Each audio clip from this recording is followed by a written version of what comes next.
saya, PNS Provinsi Jawa Barat tahun 2019. Saya lulusan S1 jurusan Pendidikan Bahasa dan Seni di STKIP Siliwangi, Bandung. Alhamdulillah, selama tahun 2020 ini saya diamanahi sebagai wali kelas 12 TBSN 1, juga menjadi pembina OSIS tahun ajaran 2020-2021.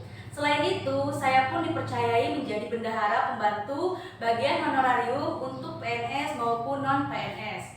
Selama masa pandemi ini, saya mengikuti beberapa webinar. Di antaranya adalah webinar penyusunan dumpak dan SKP, juga webinar pelatihan coaching untuk siswa di sekolah.